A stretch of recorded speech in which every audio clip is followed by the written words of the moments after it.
Akkam jirtu hordoftootaafi jaallattoota miidiyaa Dirree Barnootaa nagaa keessanii nagaa koodhani waaqayyoof galatu. Egaa tuutoriyaaliin keenya waa'ee fallacy informal fallacy irratti akkuma tufetti jira. Paartii kana jalatti immoo fallacies of weak induction warra ta'an keessaa fallacyuwwan sadii ilaallachuudha. Fallacies of weak induction egaa kan isaan uumaman akkuma maqaa isaarraa hubattan inductive argumentii keessatti jechuudha isaan kun. Inductive argumentiitu fallacyuwwan kanneen uuma.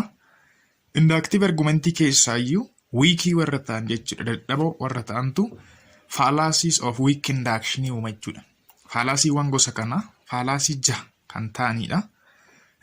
Viidiyoon keenya kan dheeranneef akka nuffisiisaan taaneef paartii lamatti qoonnee jechuudha weak induction kan laallu. Paartii jalqabaa keessatti sadan isaanii ilaalla. Appeal to unqualified authority, appeal to ignorance, and hasty generalization. Isaan kana sadii ilaallachuudha. Egaa akkuma isiniin jedhee hunda isaanii wanti tokko isaan taasisu yoo jiraate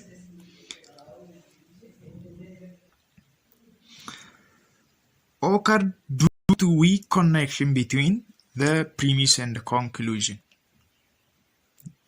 Premise is relevant to the conclusion but doesn't contain sufficient evidence. Qabxii lamaan kana sirriitti beekuu qabaattu jechuudha. Wanta fallacies of weak induction jahan isaanii wal fakkeessanidha. Qabxiin kun lamaan. Tokkoffaa connectioniin premisii fi conclusionii gidduu jiru maalidha? Dadhabaadha, weakidha jechuudha. Weakidha.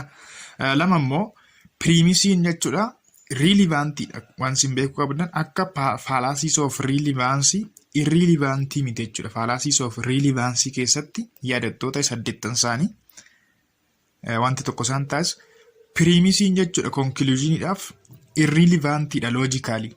Psychologically garuu relevantidha jennee ture.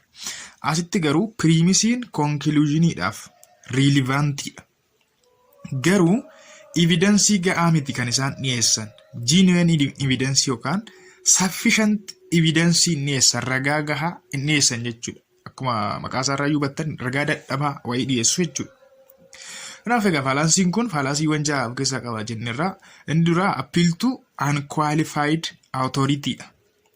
Appeal to unqualified authority kan jennuuni conclusion cites statement of others jechuunis conclusion yookaan guduufaan keenya kan inni caqasu yookaan kan inni xiqqasu statementii nama biraati. Statementii nama biraa nama akkamii? Nama unqualified ta'e. Yaadattoo ta'e inductive argumentiin amalli isaanii tokko typical example of inductive argumentii warra ta'an keessa tokko argument from authority dhamini. Authority suni expertii yoo ta'e iddoo sanatti nama ga'aa yoo ta'e weakii miti strongii ta'a garuu unqualified jechuudha. Authority'n sun yookaan weakness ta'uu danda'a. Unqualified nama gahaa miti jechuudha. Inni lammaffaan appeal to ignorance dha. Appeal to ignorance akkuma maqaa isaarraa hubattan ignore gochuu maal premisiiwwan sana keessatti ragaa dhiyaate sana maaliin ignore goona yookaan waan tokko maaliin ignore godha. Lack of proof definitely supports a conclusion. Wanta proof hin taane tokko wanta namuu proof gochuu dadhabe tokko sababima inni proof hin taaneef jechuudha kuffisu yookaan ammoo kaasuu ilaalla tokko tokko. Hasty generalization dha inni sadaffaan ammoo. Hasty generalization fallacy akkamitti hojjettan? Fallacy of weak induction keessa tokko ta'e depends on sufficient information and unrepresentative sample. Depends on insufficient information and unrepresentative sample. Information as keessatti dhiyaatu insufficient gahaa miti tokkoffaa. Lama immoo unrepresentative dha jechuunis bakka hin bu'u jechuudha. Saampiliin sun unrepresentative dha. Saampiliin nuti fudhanne sun wanta sana waan bakka hin buune wayiidha yookaan saampilii xiqqaa jedhamani baay'ee keessaa xiqqaa. isa kana yaadattote waa'ee inductive argumentii gaafa lallu statiksiin gosa maaliitiin statiksiin inductive argumentiidha jennee ture. Statiksiin yeroo baay'ee inductive argumentii ta'a. Maaliif statiksiin dhibba waan sirrii ta'uu dhiisuu danda'a jechuudha. Probability jira isaa falsii ta'uu conclusioniin keenya waan ta'eef inductive argumentii jennee turre. Inni arfaffaan fallacy of weak analogyidha. Argument from analogy jechuudha. Isaan kun inductive argumentii jennee turreeni. Wal fakkeessu analogy yommuu jennu wal fakkoommii. Kanaaf argumentiin akkasii inductive argumentiidha. Argumentiin akkasii egaa kan isaan fallacy uuman yoomidha. Analogiin sun number of similaritiin yemmuu xiqqaa ta'udha jechuudha. Akkuma isiniin jedhee ture insignificantidha. Conclusion depends on insignificant similarity to events jechuudha. Events jechuun premise jechuu keenya. Conclusioniin premise keessatti ragaan dhiyaate maalidha? Similaritiin jechuudha. Number of similaritiin similaritiin yommuu xiqqoo ta'an jechuudha. Insignificant jechuun muraasa yommuu ta'an. Yommuu baay'ee ta'u strongii ta'a waan ta'eef fallacy uumuu dhiisuu danda'a. Inni shanaffaan slippery slope fallacyidha. Fallacy of weak induction keessaa jechuudha. Slippery slope fallacy jechuun immoo fallacy conclusion depends on alleged chain reaction with less probability to happen in reality. Alleged chain of reaction. Wanta wal qabatee deemu tokko slippery slope akkuma maqaasaa hubattan irraan gadee deemu jechuudha. Irraan gadee mucucaachuu fallacy akkasii jechuudha. Wanti tokko yommuu ta'u wanti suni waluma qabate akka waan akkasitti itti fufu garuu realityidha wanti sun waan hin taane wayyoo ta'edha beeka. Realityidha wanti sun wanta ta'uudha yoo ta'e fallacy firii ta'a. Tokko tokkoon ilaalla. False cause fallacyidha inni ja'affaani.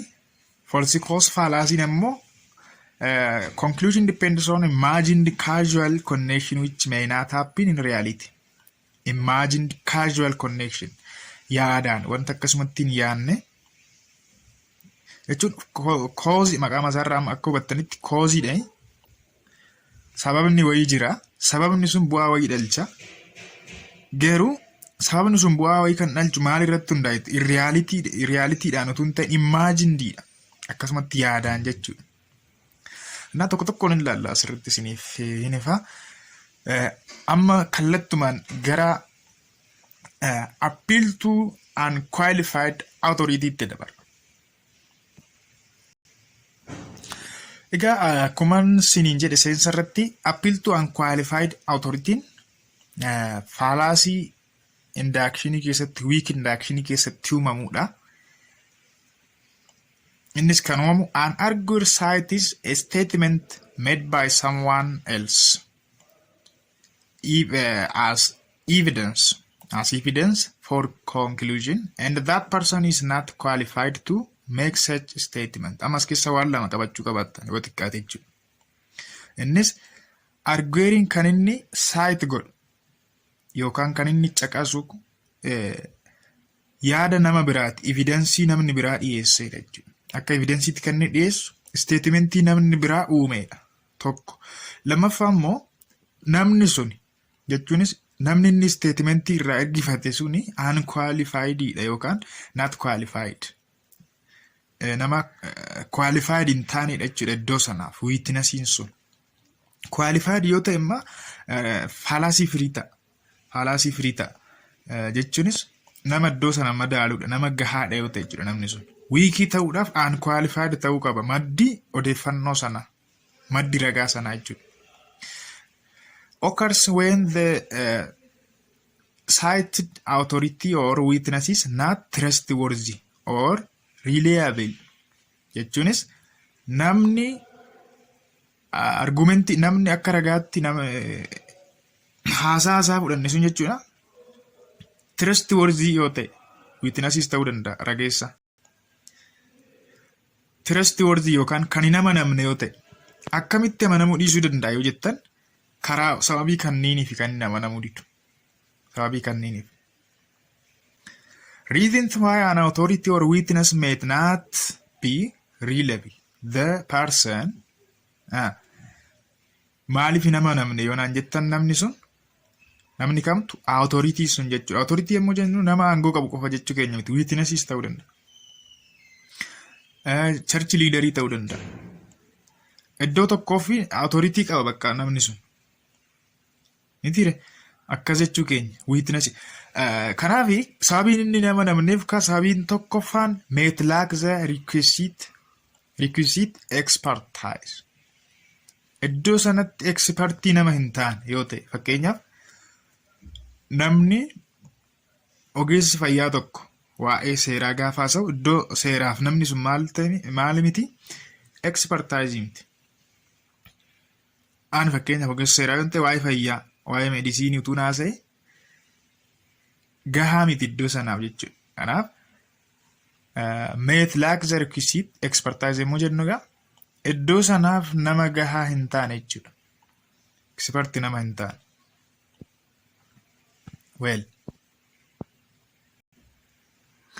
Iddoo sanaaf wanta sarraa barbaachisu yookaan waan barbaachisu nama hin qabne. Lammaffaa may be biased or prejudiced. Namni sun gahaa ta'ee jechuudha iddoo sanaaf yeroo itti maaltu jira biased prejudiced yeroo ta'u yeroo wal jira discriminate yoo godhe beekama yoo balleesse yookaan beekama yoo waa jedhe jechuudha. Utuu beeku biased immoo jennu intentionally utuu beeku yemmuu discrimination hojjetu jechuudha namni sun. Sadaffaa may have a motive to lie or disseminate misinformation or ammas namichi sun beekama yoo sobuu barbaade yookaan informationii odeeffannoo hin taane kennuu yoo barbaade yoo nadheema jechuudha. Inni biraa may lack the requisite ability to perceive or recall jechuunis wanta sana waan haasa'u sana jechuudha yookaan waan wanta akka ragaatti sarraa fudhanne sana bira gahuu hin danda'u yoo ta'e yookaan akkamsiin jedhu perceive gochuu yookaan bakka wanta sana information sana argachuu hin danda'u namichi sun. Fakkeenya keessatti ilaalla sirriitti. Dr. Paawulos waan inni jedhu ilaalaas keessatti. Dr. Paul, who is a famous engineer in Ethiopia, told me that jedha argueriin kun. Argueriin kun unqualified authority dha kan inni maal godhe cite gochaa jiru. Innis Dr. Paul jechuudha. Paul kan inni akka authoritytti gargaara. Paul maal naan jedhe jechaadha argueriin kun. All development policies of Ethiopia are wrong. It implies that Ethiopia is following wrong direction of development policy. Gitani waan Dr. Paul isaan jedhe kana akka ragaatti fudhate conclude godhe jechuudha development policy in Ethiopia sirrii akka hin taane. Amma ka Dr. Paul asirratti akka ogeessa hakimaatti kan dhiyaate Dr. Paul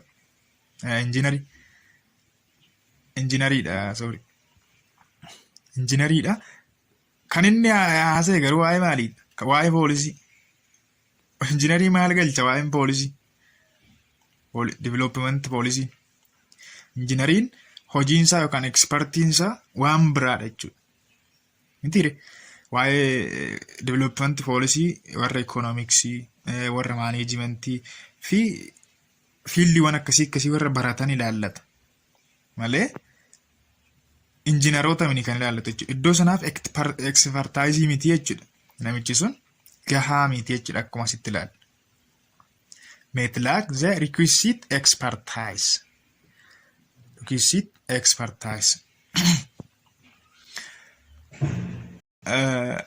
Egaa as keessatti wanti isin hubachuu qabdan Paawul jechuudha inni namichi kuni authorityidha. Authority ta'ee dhiyaate. Authority ta'ee iyyuu unqualified authorityidha jechuudha. unqualified authority dha. Argueriin kun unqualified authority kana ragaa godhateetu conclusionii sobaa conclude godhe jechuudha. Gaafa kana fallacy uume. Fallacy akkamii? Fallacy of weak induction keessa tokko ta'e unqualified authority dha jechuudha. According to Pastor David, Catholic is simply a collection of people waiting for a relevant mercy of God. I should stop attending churches of Catholic jedha. Ammas as keessatti akka unqualified authority itti kan dhiyaate Pastor David jechuudha. Inni kun Protestaantiidha. Jedhaatti qabadhaa fakkeenya kana keessatti jechuudha. Argueriin kun Pastor David ragaa godhateetu Catholic is simply collection of people waiting for a relevant mercy of God. Inni kun premise dhaga'ama. Premising kun garuu eessaa dhufe jettan Pastor David irraa dhufe. Catholic namoota akkasuma walitti qabamanii araara Waaqayyoo eeggatan. Argitanii? Pastor Daawititu akkas jedhee kanaafuu jedhagaa conclude gaafa godhu premise kanarra dhaabbatee jechuudha. Premise kun saatii miti beekaa. Pastor Daawit kan inni beeku waa'ee maaliiti? Waa'ee Protestaantiiti malee waa'ee Kaatolikii isan gashuti. Isan gashu. Hin beeku jechuudha. Unqualified dha jechuudha namichi kun. Yookaan beekaa mas godhuu danda'a. Yeroo baay'ee keessumaa jechuudha abboonni amantaa wanti isaan fallacy kan uumanidha iddoo kanatti. Fakkeenyaaf hordofaa Protestaantii ta'e waa'ee Ortodoksii gaafa qeequ yookaan waa'ee Musliimota. Ortodoksii ta'e waa'ee amantaa kan bira waa'ee Musliimaa waa'ee Protestaantii gaafa qeequ fallacy kan uuma jechuudha. Kan inni beeku waa'ee amantaa isaa qofaadha. Protestaantiidhaaf yookaan amantaa biraadhaaf expertise miti namni sun jechuudha. Iddoo sanaaf ga'aa miti ga'umsa hin qabu. Namichi kun kanaan booda egaa charchii Kaatolikii hirmaachuu dhaabuun qaba jedhee conclude godhe jechuudha. Maalirra dhaabate? Unqualified authority dhaabate. That is the Pastor. Inni lammaffaan fallacy of weak inductioniin fallacy of appeal to ignorance dha. Amma fallacy 10 irra geenye irra beekaa. Fallacy of relevancy waliin jechuudha. Appeal to ignorance fallacy of weak induction ta'e yeroo akkamitti uumama yommuu jettan committed when one's ignorance, lack of evidence and lack of knowledge definitely supported the conclusion. Ergitanii one's ignorance hubadhaa ignore gochaara jechuudha. Namichi sun ignore gochaa. Lama immoo lack of evidence waan hin jirreef. Evidence waan hin jirreef. Kabiraan immoo lack of knowledge waan hin beekamneef wanti sun. Kanaaf evidence hin qabnu beekumsa hin qabnu waan sanarratti. Kanaaf wanti sun dhugaadha yookaan falsidha jennee yommuu conclude goonu jechuudha. Fakkeenya keessa sirriitti isinii fiifaa, sirriitti isinii galana hordofaa. Yeroo fallacy firii ta'us immoo jira. Yerootti fallacy firii ta'u jira kunis jechuudha. Isa isin ilaalla wajjin. Badduma isaarra ilaaltanii fallacyidha hin jedhina. Well, premises state that nothing has been proved about something, but the conclusion makes definite assertion about that thing. Premisini maal jechaa jiru wanti tokko prove hin taane. Wanti tokko akka prove hin taane nutti hima premisii keessatti jechuudha. Conclusioniin garuu waan bira haasaa jechuudha. By the way, yeroo lama uuma fallacy'n kun. Tokko something X is true because no one has proved it to be false. Wanti X'in tokko jedhee conclude godha. Sababni isaas namni falsii ta'uusaa prove nu godhe waan hin jiraanneef. Argitanii? Namni falsii ta'uusaa prove nu godhe yookaan nu mirkaneesse waan hin jirreef wanti kuni bakka truudha. Lammaffaa immoo something X is false because no one has proved it to be true. Wanti tokko falsiidha, soba. Sababni isaas dhugaa ta'uusaa namni prove nu godhe waan hin jirreef. Fakkeenya keessatti sirriitti isiniif na hordofaa. Group of people have been conducting research for decades to check the existence of X, but all failed to do so. Namoonni baay'een waa'ee argama X riisarchii raawwataniiru, riisarchii gaggeessaniiru. Kurnanoota baay'eedhaaf riisarchii gaggeessanii jiru. Yookaan qorannoo taasisaniiru garuu homtuu milkoofne. Kanaafuu X kan jedhamu hin jiru. Argitanii? Namni baay'een X argachuudhaaf proof godheera. Dhama'eera, riisarchii gaggeesseera. Kurnanoota baay'eedhaaf, seencharii baay'eedhaafis ta'uu danda'a. Garuu X argachuu hin dandeenye. Sababii namni X argachuu dadhabeef yookaan X'n jiraachuusaa proof gochuu dadhabeef X'n hin jiru jechaa jira jechuudha. Laalaannoo isa kanaa wal fakkaata. Foolsiidha bakka wanti X jedhamu hin jiru. Sababni isaas X namni argate hin jiru amma ammaatti waan ta'eef. Garuu yeroo argamuu danda'a maaltu beeka. Ignore gochaa jira jechuudha argitanii. Ignore gochaa jira. Haqama isaarraa akka hubattanitti. Fakkeenya lamaffaa kana keessattis nobody has ever proved the existence of UFO. Therefore, UFO doesn't exist. UFO jechuun baay'ee unidentified flying object jechuudha. UFO'n kun egaa yeroo baay'ee sillalaadhaaf waan akkasiitiif oola jedhama. Hin beekamu, hin mul'atu. Iddoo hundumaa mana mootummaa keessa seenuu danda'a, militarii maalii keessa seenuu danda'a, waan hin mul'anneedha jechuudha. Unidentified flying object jechuun waan balali'u wayiidha jechuudha. Raashiyaattu qaba jedhama. Oduu dhaga. Biyya yookaan immoo pilaaneetii biraarraa dhufaa wanti kuni jedhama. Hin mul'atu, hin socho'aa, informationii guura jechuudha. Informationii guura iddoo wayiitti geessa. Maal akka ta'e hin beekamu.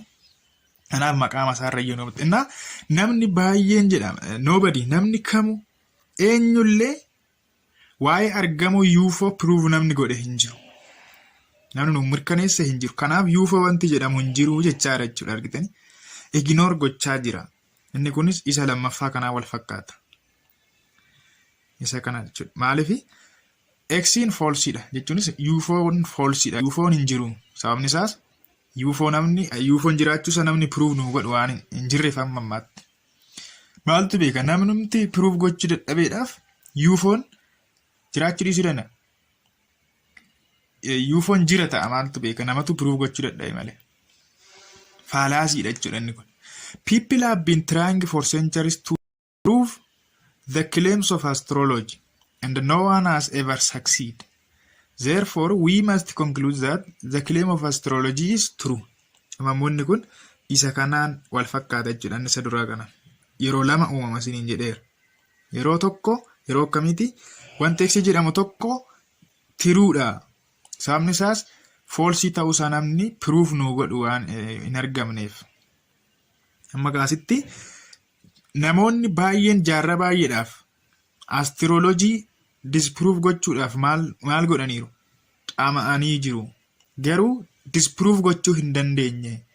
Homtuu milkoofne. Kanaaf astroloojiin dhugaadha tiruudha jedhee conclude godhe jechuudha. Namni baay'een disproof gochuu waan dadhabeef astroloojiin dhugaa ta'uu dhiisuu danda'a garuu beeka. Fallaasiidha kan jenneef kanaaf. Tarii maaltu beeka yeroo wayii proof godhu ta'a milkaa'aaf ta'a fuulduratti. Exceptionii qaba. Exceptionii qaba. Exceptioniin isaa akkuma isiniin jedhe baddumarra laaltanii fallaasiidha hin jedhina. Baddumarra laaltanii kun fallacy of appeal to ignorance hin jedhina. Laalaa sirriitti. Expertise yoo ta'e namni sun iddoo sanaaf. If group of experts or scientists investigate to something in their own area of expertise and found nothing. Namni sun nama iddoo sana madaaluudha yoo ta'e. Iddoo sanatti nama expertise ta'edha yoo ta'e fakkeenyaaf akkuma isiniin jedhe hakiimni tokko waa'ee fayyaa hakiimonni waa'ee fayyaa irratti waan baay'ee xinxalanii waa wayii jechuudha something waan fayyaadhaan wal qabatu qorannoo gaggeessanii proof gochuutu dadhabanii fallaasii firii ta'a. Akkasuma amantaa keessatti illee paastariin tokko waa'ee amantaa Pirootestaantii barsiisaa jira yoo ta'e iddoo sanatti faalaasii firii ta'uu danda'a. Iddoo sanaaf ekspertaayiziidha waan ta'eef. Well, fakkeenya kanaa ilaali. Team of scientists attempted to over number of decades to detect the existence of the UFO and all failed to do so. Therefore, UFO does not exist. Eeggatanii saayintistootatu waa'ee UFO maal godhe? Kurnanoota baay'eedhaaf detect gochuudhaaf dhama'an jechuudha. Detect gochuudhaaf yaalan garuu hin dandeenye. Akkas gochuu hin dandeenye. Kanaaf UFO'n hin jiru jennee conclude goon. Egaa saayintistoonni kun waa'ee UFO warra isaan ilaallatudha jechuudha beekaa. Malee fakkeenya ogeessi seeraa tokko waa'ee UFO qoratee UFO'n argamuu dhabuusaa nu mirkaneesse. Kanaaf UFO'n hin jiran utuu jenne faalaasii ta'a. Saayintistoonni kun garuu UFO irratti warra beekumsa qabanidha jechuudha. Wanta isaan ilaallatudha wanti kun. Kanaaf iddoo sanatti ekspertaayiz nama ta'e yoo ta'e faalaasii firii ta'a jechuudha inni sun. Argumentiin sun faalaasii firii ta'a. Leegaal ekspertii keessatti, leegaal pirooziijarii keessatti yookaan koorti ruumii keessattis yeroo itti faalaasii firii ta'u jira. Baay'ee ani yoon yaadu isa kana Haarliin isa egaa barreesseerannaa namoonni loojikii barreessan akka hin himatamneef natti fakkaata. Akka hin kasasamneef jechuudha. Maaliif seeronni baay'een isaanii keessumaa seerri Afrikaa seerri Ameerikaa jechuudha maal of keessa qabeetu no one is guilty until proven guilty yookaan immoo the person is innocent until proven guilty kan jedhamtu kuni jechama beekamtuudha. Jechama beekamtuudha jechuunis namni hamma balleessaan irratti argamutti yookaan yakkamaa ta'uunsaa hamma beekamutti namni kamuu bilisa akka jechuutiin garuu namni sun balleessa qabaachuu danda'a beekaa. Wanti bilisa isa jechisiise balleessaan irratti argamuu dhabuusaati. Balleessaan irratti argamuu dhabuusaati. Kanaaf koortii keessatti yookaan pirooziijarii mana murtii keessatti wanti kun faalaasii firii ta'a jechuudha waan akkasii. No, everyone is innocent until proven guilty. Jechama seera Ameerikaa keessatti baay'ee beekamaadha inni kun. Members of the jury, you have heard the prosecution present this case against the defendant. Nothing, however, has been proved beyond a reasonable doubt. Therefore, under the law, the defendant is not guilty. Members of the jury. Defendantii kanatu kaasasamee jechuudha. Himatamaa kanatu himatame. Member of jury egaa abbootiin murtii jechuudha. Ragaadha miti kan isaan barbaadan loojikiidha. Ragaadha jechuudha kan isaan barbaadan. Kanaaf wanti namicha sana yakkamaa isa jechisiisu ragaan hin dhiyaanne. Kanaaf namichi suni guilty miti yookaan balleessaa hin qabu firiidha jechuudha. Ilaala amma garuu balleessaa qabaachuu danda'a garuu seera gaaguun waan ta'eef hamma balleessaa qabaachuunsaa yookaan yakkamaa ta'uunsaa mirkanaa'utti bakka firiidha bilisa jechuudha namni sun. There are also cases where mercy and reporting are enough for or sufficient to prove something which need expertise. No expertise. Mee fakkeenya kana keessatti ilaallu. No one has ever seen Mr. Andros drink. Amma kuni needs no expertise. Expertise ta'uun hin barbaachisan wantoota tokko iddoo sanatti jechuudha. Keezii waan tokko iddoo sanatti expertise ta'uun hin barbaachisan. Salphumatti jechuudha ilaalle prove gochuu waan dandeenyudha. Fakkeenyaaf no one has ever seen Mr. Andros drink a glass of wine. Namni yeroo Androon waayinii dhugu arga hin jiru. Biiraa yeroo dhugu, alkoolii yeroo dhugu namni arga hin jiru. Kanaafuu probably jedheetu Androo is non-drinker. Jechuunis strongidha jechuudha inni kun beekaa wiikii miti. Namni tokkichi yeroo inni dhugu namni arga hin jiru. Kanaaf strongii ta'e miniire.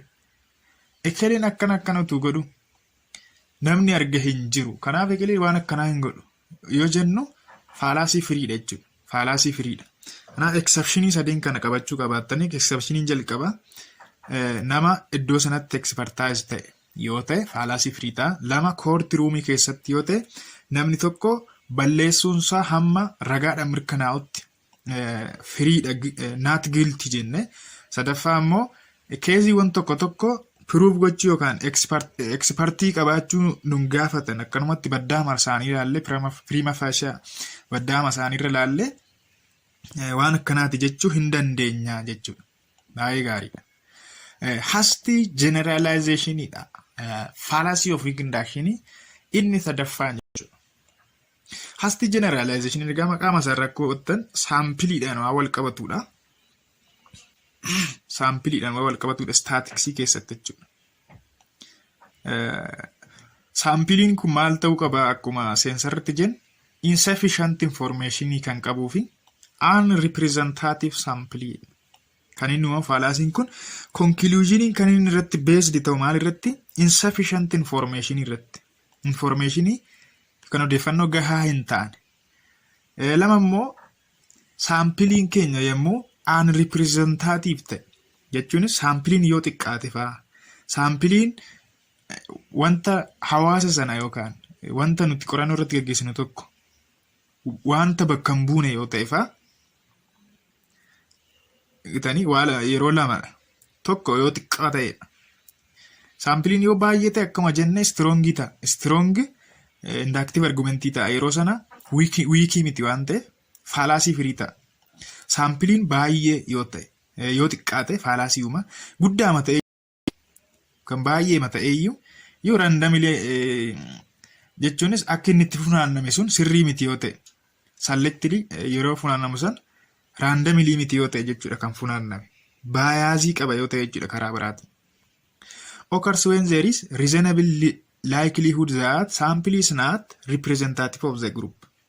Sampiliin sun gruppii sana bakka hin bu'u yoo ta'e jechuudha. Sampiliin gruppii bakka hin bu'u kan jennu immoo waa lamarratti hundoofneetu as keessatti akkuma argitan. Inni jalqabaa yoo xiqqaa ta'edha akka malee xiqqaa yoo ta'e number of sampiliin baay'ee guddaa akkuma ta'u akkuma strong induction keessatti ilaalle jechuudha. Fakkeenyaaf naannoo 80-90 yoo ta'e strongii waan ta'uuf saampiliin nuti fudhanne fakkeenyaaf 100 keessaa 80 fudhanne yoo conclude goone strongii ta'a yeroo san hasty generalization ta'u jechuudha. Insufficient fi unrepresentative ta'uu qabaate jechuudha.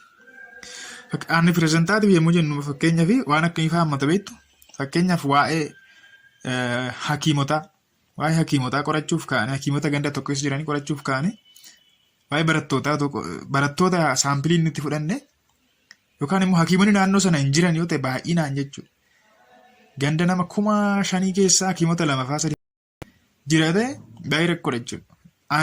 Unrepresentativeidha bakka hin bu'an. Silaa saampilii fudhachuu kan qabnu warra hakiimota yookaan doktoroota warra ta'an qofa ta'uu qabaata jechuudha. Kanaaf gruppii sana bakka hin bu'u yoo ta'e faadha jechuudha. Committed by individuals who develop negative attitude or prejudice towards others. Warri waan kana uuman warra prejudice ilaalcha akkasii warra qaban jechuudha. Negative attitude jiran ilaalcha badaa warra qaban warra namoota akkasiiti namoonni kan uuman warra nama qoqqoodan jechuudha. Mee fakkeenyaaf 6 Arab fundamentalists were convicted of bombing the World Trade Center in New York City.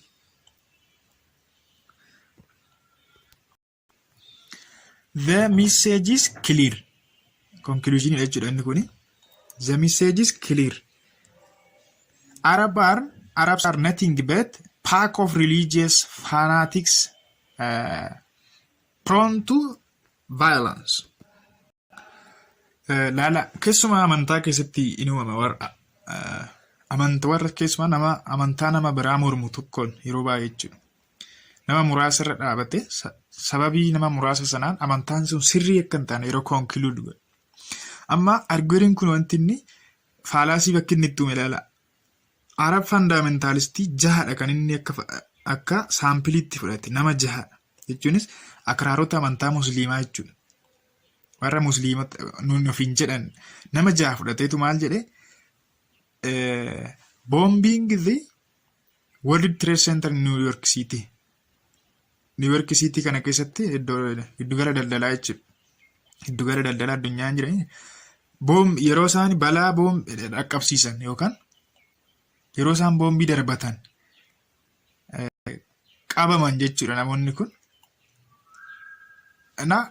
Ergaan isaa salphaadha dhaqeetu conclude yommuu godhu Arabs are nothing but pack of religious fanatics prone to violence. Araboonni homaamin isaanii Araboonni warra jeequmsa kaasuudhaaf yoo nadhanii walitti qabamanidha. Paak jechuun sibisibe jechuudha argitanii. Prone to violence beekumsa kaasuudhaaf warra walitti qabamanidha jedheetu conclude godhe jechuudha. Amma kan inni irra dhaabate maalidha akka saampiliitti fundamentalistii warra akraarota musliimaa jiran warra amantaa da'oo godhatanii balaa dhaqqabsiisan jechuudha. Jeequmsa warra uuman. Isaan akka saampiliitti fudhateetu hunduma isaanii jaji godhe jechuudha. Hundumti isaanii warra balaa kaasuudhaaf warra yoona jedhanii jeequmsa kaasuudhaaf walitti qabamanii jedhe Araboota hundumaa qeeqee jechuudha. Even Araboota keessaa amantaa biraa kan hordofus jiraachuu danda'a tarii hin beeku. Inni garuu hunduma isaanii akkas godhe jechuudha. Yeroo baay'ee akkuma isin jedhe amantaa fakkeenyaaf